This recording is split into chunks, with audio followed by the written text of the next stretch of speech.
Welcome to the Diva Home and Lifestyle Podcast, where we discuss buying, selling, and investing in real estate, credit repair, housekeeping tips, DIY projects, gardening, and practical tips to help make your house a happy home. And now here's your host, real estate diva, Brenda. Hello, everyone. This is Brenda, aka Real Estate Diva, and this is episode number 5. Where we will discuss the process for buying a home. So if you are a first-time home buyer who's dreaming of owning a home one day but have no idea where to start, or if you have purchased a home years ago and just need a refresher, this is the podcast for you. But first, the quote of the episode comes from Nelson Mandela, who once said that, "I have learned that courage was not the absence of fear, but the triumph over it. The brave man is he who does not feel afraid, but he who conquers that fear." I don't know if you noticed, but it is getting darker earlier. And so that means that the seasons are changing. And so some of you will be spending more time indoors trying out those new recipes. But did you know that you can create your very own cookbook holder to help you hold up a recipe while you follow it? That's right. You take a pants hanger and you hang the hook of the hanger on the kitchen cabinet knob, but you use the clips on the bottom to hold the cookbook, and voila, you've got yourself a cookbook holder. To see pictures of the cookbook holder and for other tips, tricks, and happy home hacks, visit Diva Home and Lifestyle on Facebook. Now, there are several things that you will need to remember when you're purchasing a home. First and foremost, the time that it takes to purchase a home will vary from person to person. In other words, the time frame from making the decision up until getting the green light to move forward, again, could be different for everybody. One person may need to work on their credit, while another may need to save up more money, or they may just want to save up more money so that they will have a lower monthly payment. But the main thing, again, is to remember that everyone's time from the time that you make the decision up until you get the green light, as in you can go ahead and look for a house, that time frame is different for everyone. That's the first thing. So you must be persistent and you must be determined to achieve the goal of home ownership, no matter how long it takes. Okay, so it really helps for you to write down your why. In other words, why? Why do you want to become a homeowner? And that why will vary from person to person as well. So it could be that you want a yard because maybe you want your kids to be able to run and play outside. Or perhaps you're a dog lover and you want a pet and you don't want to have to pay that monthly rent. Maybe you want a laundry that's inside your unit as opposed to having to drag those bags to the laundromat. Or maybe you like a car and you want a place to be able to wash your car in the driveway. So write down your why or your reason why you want to become a homeowner, because it will help you when times get kind of hard or you don't seem so certain. The other key thing to remember is that owning a home is a 15 to 30 year commitment. Yes, that's right. You heard me. 15 to 30 year commitment. Unlike an apartment where you can pick up and leave every year if you like. Again, owning a home is a 15 to 30 year commitment, and that's serious business because some marriages don't make it 15 to 30 years. Oops, I'm sorry. I probably shouldn't have said that. But anyway, again, it is a 15 to 30 year commitment to own a home. The other thing is that you will have more than likely sometimes more utilities and HOA fees, then you'll have your mortgage, so there could be other fees added on to the monthly mortgage. Okay, the other thing to remember is that to purchase, you will need a credit score of 620, but 640 is preferable. And there are programs that will help you qualify with the lowest score, but also keep in mind that the lower your score, the higher you'll pay per month. And also the higher the interest rate will still be high. So the best thing to do is to get your credit score down, up. Get your credit score up as much as you can. Okay, and just a FYI, there are some non-profit credit repair companies that will actually repair your credit for free because they get grants to help you do that. And then there are also loan officers who are knowledgeable about the credit repair process, or they at least can tell you, what are some things that you can work on so that you can become a homeowner. Okay.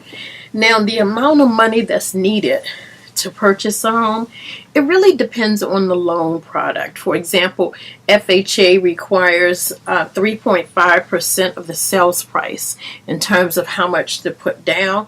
But then there are other programs that will require 5%. So it really depends on what the program requirements are, and the loan officer will be able to help with that.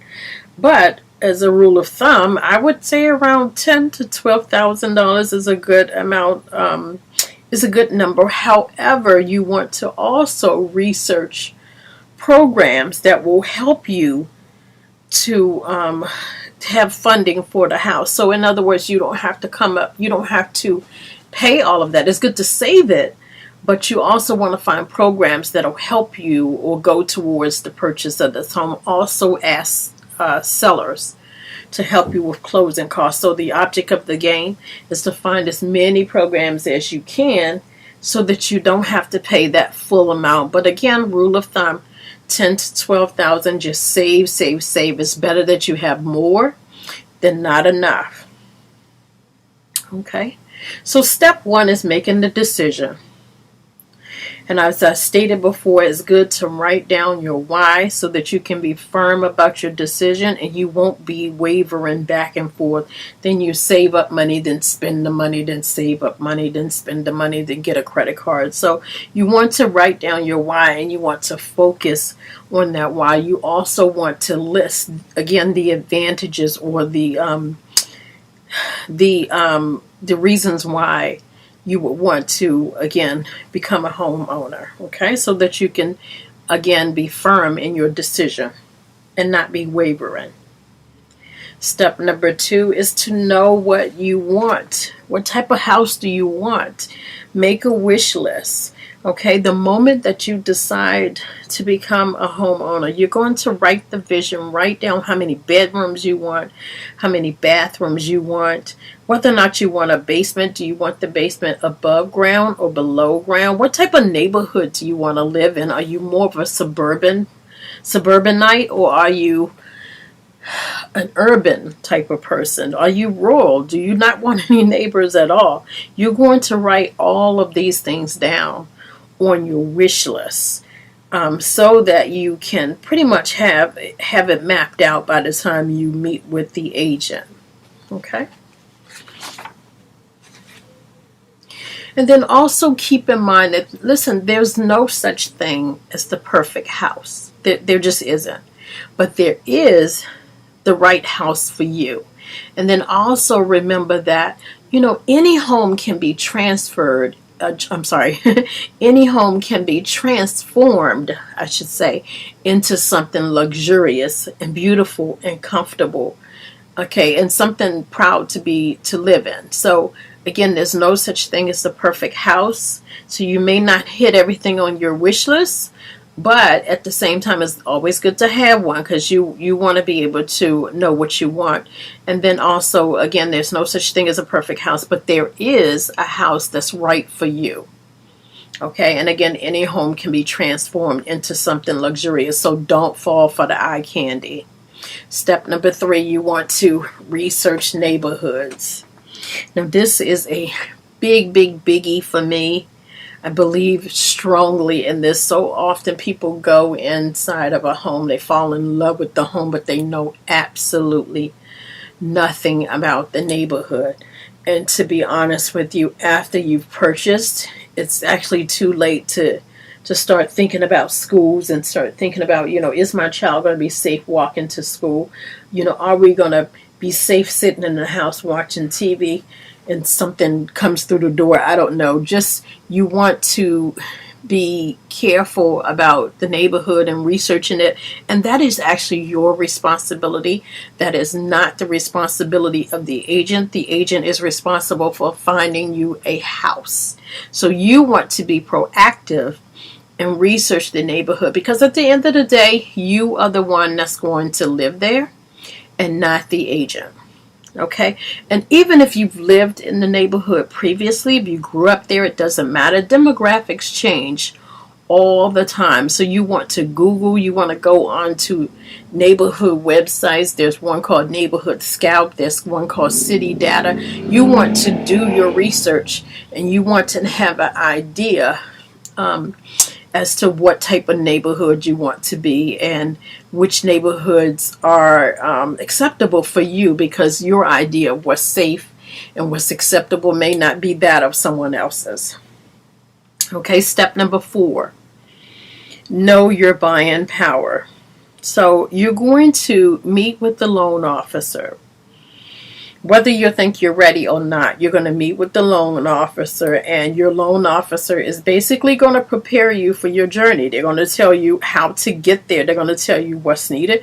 They're going to tell you whether or not you have the green light to go, or whether or not you need to wait a little while. Again, remember, everyone has a different time in which to move forward. So keep that in mind and just be patient with the process. Okay? But you can find a loan officer actually through a real estate agent. You can find them at banks. You can find them at credit unions. You can find them through private lenders like investors. So you're going to meet with the loan officer. Like I said, the loan officer is going to share any special financing, and you're going to ask about it. Are there any programs that you're running right now that will help me? Some programs will allow you to combine other programs for financing, and then some of them will not. I'll share a story with you. I went to the DC Housing Fair, and I met someone. I have a habit of blending in and just starting a conversation with whomever's around me. And so I met her, and so she explained that she purchased her home in DC, and what she did was she combined programs that gave her money towards the purchase of her home, and she actually ended up going to settlement and walking away with the check. So she had combined programs, and she ended up getting paid at the table. So again, you want to research, you want to ask, you want to talk to your loan officer to find out what programs are there out there, and then also again, be proactive. You can Google search, but your loan officer should know about some programs, and you are able to actually shop around for loan officers as well. When you meet with the loan officer, though, he's going to do a soft pull. He's going to do like a preliminary, I guess. It's going to be a soft pull, but it will be an inquiry on your credit report. So it will stay on the credit report for 2 years, just as with any inquiry, and then it falls off after 2 years. But it's good to know your numbers. It's good to know whether or not you're able to move forward. Sometimes people think that they are not ready, but they actually are ready. Okay? But also remember that, just because you're pre-qualified for $350,000 does not mean that you have to borrow $350,000.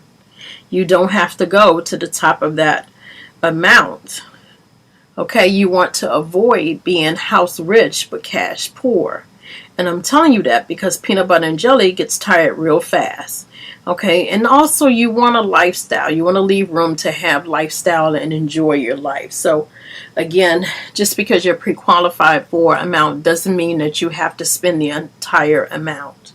Some documents to take to the loan officer include your state ID, 2 pay stubs, 2 bank statements, 2 years of W-2s, and 2 years of tax return. Okay, if you are self-employed, again, any proof of income. I know that you guys don't have pay stubs, but any proof of income will do. Okay, they need to be able to verify that you have funds and that you're able to make these payments. Okay, and we've already talked about the inquiry. Now, once you receive your pre-qualification letter, that is basically a green light. The pre-qualification letter will have your dollar amount that you're approved for. It will also have the interest rate. And you're going to take that pre-qualification letter. That will be a green light to say, okay, you can move forward with the process. But then, like I said, some of you will have other things that you need to do, which is, could be working on your credit, or it could be saving up extra money so that you can get a lower monthly rate, because the lower your score, the more you'll pay. The more you put down, the less you'll pay per month. So just keep those things in mind. But once you get the green light, your process actually starts then.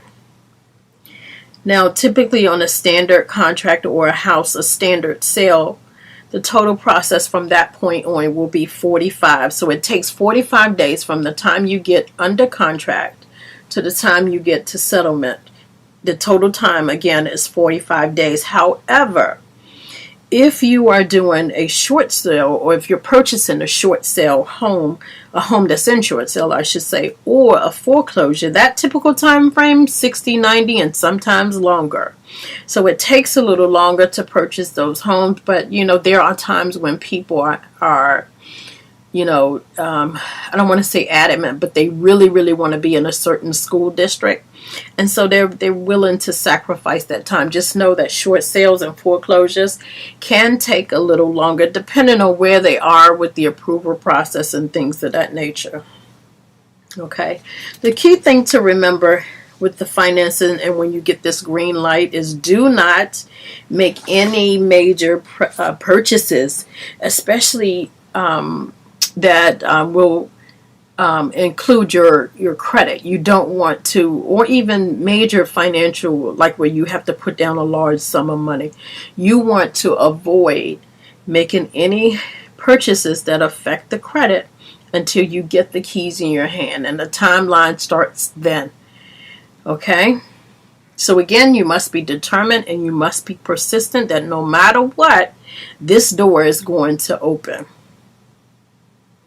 Okay, so you have your letter and it includes your dollar amount. And so you are now ready to meet with your real estate agent.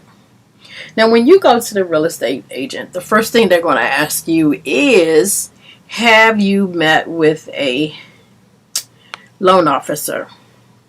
And because you're listening to this podcast, you're going to be able to say, yes, I have. So anyway, you're going to meet with the real estate agent.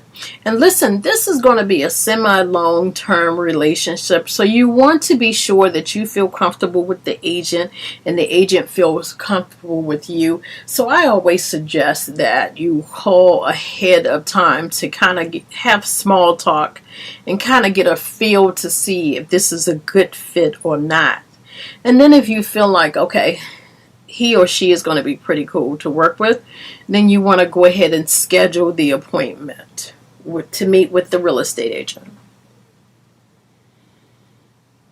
Okay, now when you meet with the real estate agent, you're going to take a copy of the letter that the loan officer gave you. Now again, I said a copy, don't give them the original. Take them a copy of this letter. And then you both are going to communicate your expectations. Okay, how do you like to be communicated with? What are some great times? There's some people who prefer to go look at houses in the evening. Some may prefer the weekend. Some agents don't work on the weekend. Some agents don't work on Sunday. So you're going to sit down and you're going to kind of map out what your expectations are. You're going to share your wish list, and then you're going to see. You're going to talk to the agent about the letter that the loan officer gave you. Okay, exchange contact information. Also find out how often do you expect to go out with the agent, or how does the agent manage her tours, so that you will know. Now, you're also going to go over the agent's services, the agent's marketing plan, and then you're going to, again, determine what's comfortable for both of you, okay? Now, if both of you feel comfortable and you're ready to move forward, you're so excited, everything's been reviewed, you guys have had a great meeting, great discussion, what the agent is going to do then is ask you to sign a buyer-broker agreement. Now, some people kind of get scared about this, but listen, understand that in the state of Maryland, that buyer-broker agent agreement is actually legal. In other words, it's mandatory that we get you to sign that. But also understand that this agreement can be for one day, it can be for 1 week, it can be for 1 weekend. You set the timeline. It can be for a month, or it can be for a few months. And then you can always renew it as often, or sign another one as often as you want. So if you don't feel comfortable about it, just know that, again, in the state of Maryland, we are required, it is a legal requirement for us to get that signature, especially before we take you out. So again, just be aware that you can sign it for 1 day, you can sign it for 2 days, but it needs to be signed. Okay, and then that takes us to step 6, which is when your home search begins. Yay! By this time, you know what you want, you know how much to look for, and you're going to stay within that price range. Okay? And listen, I suggest that you take a proactive role in your home search. Some agents may not like it, but I say that you should take a role in it. It is your baby. It is you're the one that's going to have to live in it. So go ahead and take a proactive role in your search. Okay, but also know that if you go to a new home builder, just know that those representatives, they represent the builder, not the buyer. They represent the builder, so they're looking out for the best interest of the builder, and unfortunately not you. They just want the home sold, and they want to move them quickly so they can get them off their hands. I'm not saying that to be disrespectful or anything, but you as the buyer need to keep in mind that those representatives at those new home builders, they represent the seller or the builder and not the buyer. You as the buyer have a right to have your agent, and yes, your agent can help you or assist you with even buying a new home property, a new home build, and that is because that agent will represent you as the buyer, but again, the representatives at the new home build will represent the seller, and the seller or the builder will pay the agent's commission. You just want to be sure that that agent doesn't have any other fees that are not covered by the builder, because that means somebody has to pay it, and it could be you. So you just want to clarify with your agent to make sure that all of the fees will be covered by that builder. But I just want you to know that when you're searching for a new home, again, you can use your agent, and it is recommended that you always have representation. Okay, otherwise, again, they represent the builder. So you're going to conduct your home search. You're going to go to open houses. You're going to go to internet. You go on the internet and do virtual tours. That's fine. You're going to go to new home communities. I suggest that you also visit neighborhoods morning, noon, and evening. Also, especially during the summertime in the evenings, you want to really, really get to know that neighborhood, and you want to know everything about not only the house, but everything around it, the stores, the libraries, the community centers. You want to see what's, again, around the house. You're going to do your research, and you're going to be ready to go. Okay? Purchasing a home can be an emotional roller coaster, which is why it's a great idea. It would be a good idea to take someone who can be objective and calm. Because remember, you can't be rational and emotional at the same time. So I suggest that you may want to take someone who can have a cool head, because while you're in the middle of it, it may sometimes be difficult to see or even make decisions with a clear head. So it would be good to take someone that you trust to show you, and not someone with, well, I don't want to say a vested interest, but just take someone who can be objective, okay? And yet look out for your best interest. Okay, so you're shopping, and you're going to open houses, and you're proactively looking for your house. And lo and behold, you find the house that's right for you. Because remember, there's no such thing as a perfect house. So stop right there. Now listen, before you put an offer on any house, you're going to ask the agent to run the comparables. Okay, and comparables are similar homes that are recently sold within a 1-mile radius. Okay, contrary to popular belief, we agents don't determine the price of the homes. We actually look at similar homes that have recently sold within a 1-mile radius of the subject property. So the reason why you as the buyer is going to ask your agent to run the comps is because, quite honestly, some sellers want more than when the market dictates. Okay, so sometimes they might want you to pay more. They want the listing agent, to list it for more than what it's actually worth, basically. Okay? And the sellers make the final decision about that, how much their house will be listed for. And the value of the home is how much a buyer is willing to pay for it, whether it's overpriced or not. So again, you're going to have your agents to run the comparables in that area for that subject property. Okay? And that will prevent you from buying a home that's overpriced. Everybody wants to bargain. Everybody wants a good deal. And nobody wants to pay more, and you shouldn't. So have your agent run the comps, okay?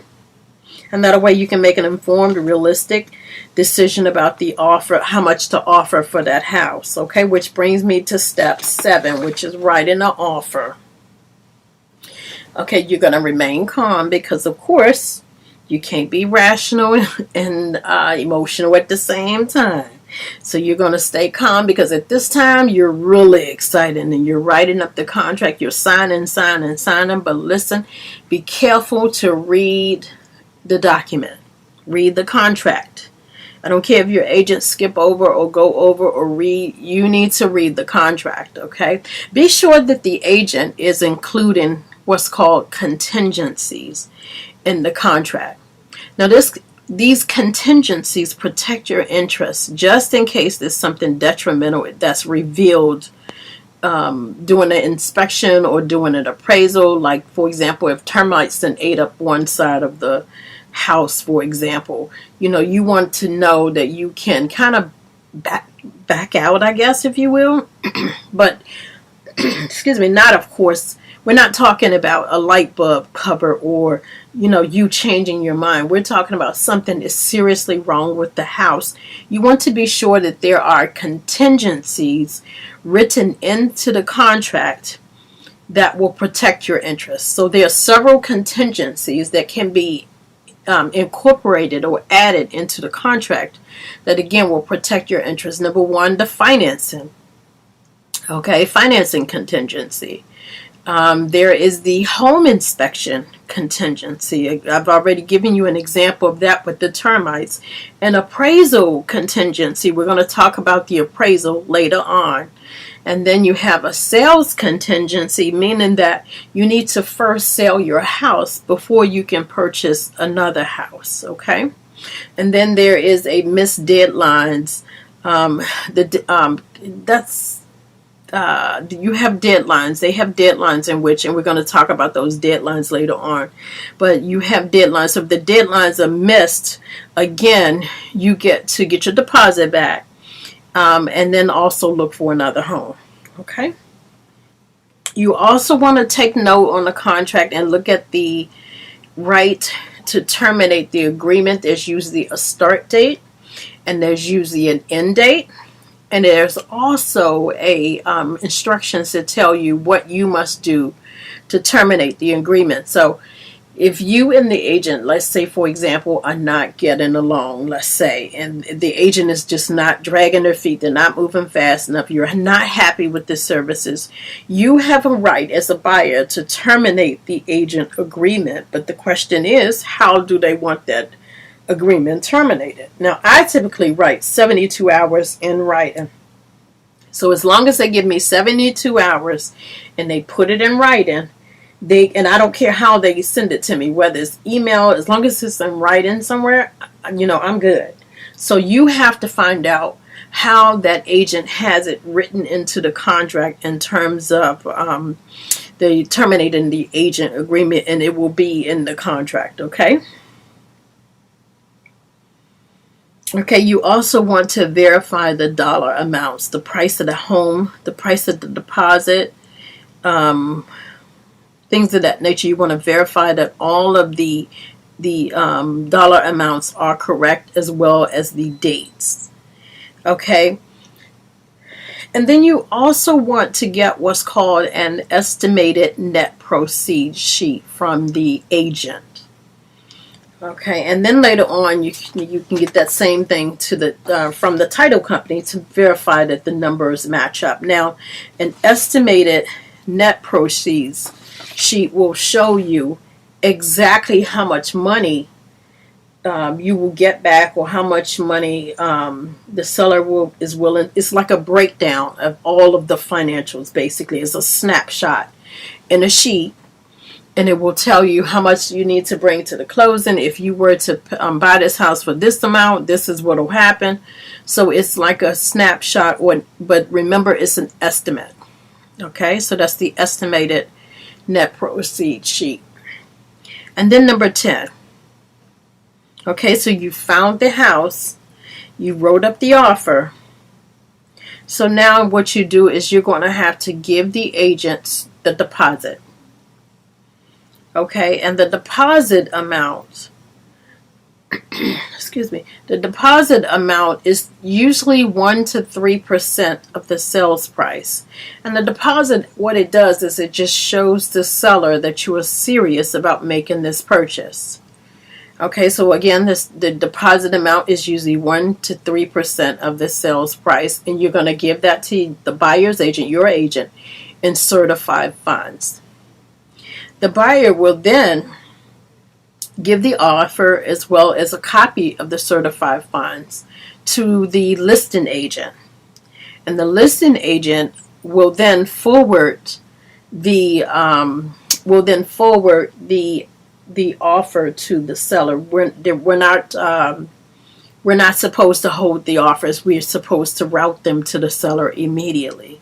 So again, your buyer's agent will take the contract or the offer, as well as a copy of the deposit, and they will give it to the listing agent, who will then give it to the seller, and then your buyer's agent will take those certified funds and take them to the title company that you have chosen. You're responsible for choosing the title company.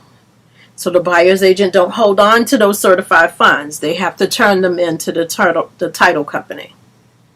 Okay, and in some cases the broker holds it, but not in Maryland, not here where we are, not where I am. It goes to the title company. Okay. The seller will review the offer, and the seller will decide whether or not to accept the offer as is, to counter the offer, or to reject the offer. Okay. If the seller counters the offer, meaning we won't accept this amount, but we will accept this amount right here, that's a good thing because that means that you're still in the running, okay? And if there are multiple offers, that's a whole new situation, okay? But remember that while you as the buyer wants to buy the home, the seller actually wants to sell, okay, so that they can move on with their life too. But the main thing to remember is that there has to be a meeting of the minds. There has to be a mutual agreement all throughout the process so that there can be a win-win for both parties. Okay, which brings us to step 9. After the offer has been accepted, okay, and let's say that the seller says, yes, we're going to move forward. We will accept this offer. You are officially under contract. Okay, and what that means is shopping for a home comes to a standstill because you are under contract. So your agent is not going to take you out or should not take you out to see any other homes because you can't put a contract on 2 homes unless you're buying 2 homes. So you are officially under contract. Okay, and again, it is absolutely imperative. I cannot stress this enough for you to not make any purchases. There have been situations where people have come to the settlement table with their brand new truck loaded with all their furniture, but because they purchased that brand new truck or that furniture, they're not able to go to closing. So deals do fall through at the settlement table. And I had a situation where the buyer didn't even show up. So you want to not make any major purchases until the keys are exchanged. It's not over until the keys are exchanged. So don't take that risk. Okay? And do not stop paying your mortgage. Do not stop paying your mortgage, please. Okay? Okay. So step 10. Okay, if there is a homeowners association, you will receive the homeowners association rules and guidelines and things of that nature 3 days after the contract is accepted.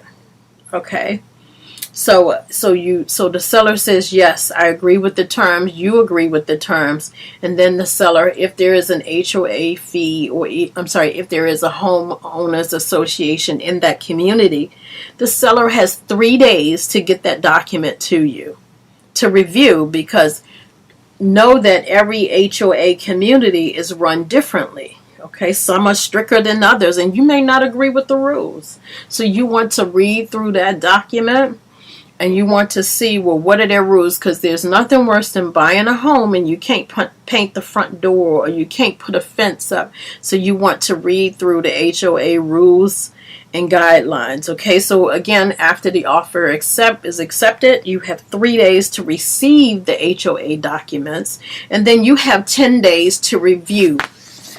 Up to 10 days to review the HOA documents. I would say less than that. You need to get it back to them immediately and to tell them, yes, I agree with this, or no, absolutely not. I'm not living in a neighborhood with all those strict rules. Anyway, just know that HOAs are run differently. Then that takes us to step 11, which is the home inspection. Listen, do not ever buy a home without having a home inspection. That's just don't. Okay, that's like purchasing a car without test driving. You just it's just not a good buying decision. Okay, the buyer chooses the home inspection, but again, you want to get the home inspection because it protects you as the buyer. The inspection is paid for immediately, and it can cost between $250 and $550 depending on the square foot of the house. It also depends on how much the company charges, and then how detailed the home inspection is. They have some that are I don't want to say basic, but they have some that are not strenuous. Then they have some inspections where where they do all kinds of like drones and things of that nature. So it can get extensive, but just know that it'll run between $250 and $550, and it is due up front. Okay, and the seller will have to get this home inspection 7 to 10 days after the buyer will have to get this inspection 7 to 10 days after signing the contract. Okay, which takes us to step 12, which is the same time frame. So the inspection and the appraisal run neck and neck 7 to 10 days after the contract is accepted. The appraisal is not optional. The inspection is optional. The appraisal is not. The appraisal protects the lender, and it determines exactly how much the bank is going to give you. Okay, so the appraisal amount is paid up front. Okay, now listen, if the appraised value of that house is less than what the sales price is, again, remember the bank will only give you what the house appraises for. Okay, so if the house is appraised for less than what the seller is asking, then you have three options.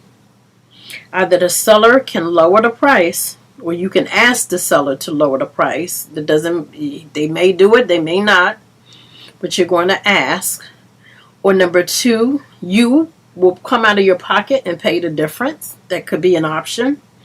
Or number three, with that contingency, you can say, we have no deal. You have no meeting of the minds.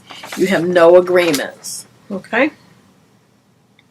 But the bank will only give the buyer what that a house appraises for. Okay? And the appraisals can range between $350 to $600, again, depending on the square foot, how much the appraisal company charges, and things of that nature. Okay? And again, you have 7 to 10 days after you sign the contract to have the appraisal done. And listen, your agent will keep track of these dates. Your agents will maintain a calendar so that, so they'll keep you on track of what's due and what's not, what documents are needed, things of that nature. Your agent is usually, the liaison to get those things done and maintain the calendar to keep you on track, because you could lose the deal, and so will they. Step 3. Okay, so now after 1 to 2 days after the appraisal, 1 to 2 days after the inspection, you as the buyer will receive a report. Okay, a report from each one. Okay, and then you will decide whether or not you want to move forward, or if there's anything that is major that needs repair, you'll request that. But this is your reviewing the reports time, and then also making any renegotiations, possible credits if something is really pressing. But other than that, again, there's no such thing as the perfect house, but there is a house that's right for you. Okay, step number 4, after the appraisal report review, after you guys have had a meeting of the mind, the buyer and the seller, that is, then you will move on to step 14, which is you as the buyer will get homeowner's insurance, and that is not optional. It is required by the lender to secure the loan. Okay, so step 15. And as far as, let me back up for a second. As far as the inspection, as far as the appraisal, as far as the homeowner's insurance, your agent can offer suggestions, and I would suggest that they give you more than one. They should give you more than one, so that you can make an informed decision. Okay, so again, step 14 is getting your homeowner's insurance. That's required, again, by the lender. Step 15 is final review. Final review underwriting. So what will happen now is that all of your documents, your final application for the loan has been turned in. All of the paperwork, all of the funds that are verified will be go to the title company. And they will review not the title company, the lender. And they will review everything, and they will give you the final clear to close. We love those words. That means all of the ducks are in a row, all of the T's are crossed, all of the I's are dotted, and you are good to go to purchase that home. And you are closer than you think. But again, I'm going to say it again, do not make any major purchases. It is not over until the keys are exchanged. Step 16 is the final walkthrough. Now listen, I can't stress this enough. You must do a final walkthrough, and I would suggest that you do it, I don't know, up into the hour, up into the minute of settlement. Okay, because you just want to confirm that everything that they put in the contract and said will convey with the house will stay in the house. So if they said your appliances, the washer and dryer, the refrigerator are going to stay with the house, you want to be sure that it stays with the house, because guess what? After you receive the keys, it is what it is. So you're going to do a final walkthrough to confirm again that everything that was agreed upon and listed in the contract is done. All of the repairs, if there are any repairs that you've requested as a result of the inspection, again, you want to be sure that it is done. Okay? And then step 17, which everybody gets excited about, is settlement day. Now let me tell you, be prepared to sign a big stack of documents. So you want to be sure that you are well rested, because again, you're going to have to read those documents. Those documents will have anybody whose names are going into the deeds, just information, everything is finalized there for you to sign off, sign, seal, and deliver, I guess. Okay, so just you want to be well rested. You want to be sharp. Stop and get your coffee if you need to. And you're going to sign lots of documents. Be sure that you've already reviewed the estimated net proceeds sheet. Again, you can get that sheet from the loan officer as well as the title company. Now, the title company is the one, they are the people who sort of put the puzzle together. So they collect the funds from the buyers, they collect the funds from the sellers, and they put all of the pieces together. Okay, so as far as the money part, again, the estimated net proceeds sheet will tell you exactly how much you need to bring. It will tell you how much you walk away with, if any. So again, the estimated net proceeds sheet will come from the loan officer early on, but then when you get closer to settlement and before settlement and during settlement, the estimated net proceeds sheet will tell you what you need. So on settlement day, you're going to again be well rested. You're going to be prepared to sign a lot of documents, and you're going to bring your certified funds. Okay? If you do not have your certified funds, it's not going to be, I'll bring it back tomorrow. No, if you do not have your certified funds, you will not go to settlement. It is what it is. Now listen, if you have a credit of $5,000 or less, then they will more than likely give you a check. They will write out a check to you. However, if the credit due to you is more than $5,000, then they'll more than likely wire it to you. Okay? So I hope that this helps. Thank you so much for listening. Listen, if you have any questions or concerns, or if you want to add anything to this pertaining to your experiences, because some of you may be second time, third time homeowners, it's okay if you share with the group, the Facebook group. Otherwise, if you have any questions, you can feel free to reach out to me at realestateDivaBrenda@gmail.com. Thank you so much for listening. I really hope that this has helped you. Thanks for listening. Be sure to subscribe to this channel and leave a review. Also, don't forget to join us as we continue the conversation in the Diva Home and Lifestyle group on Facebook. Peace and blessings from our family to yours. We hope you'll tune in next time.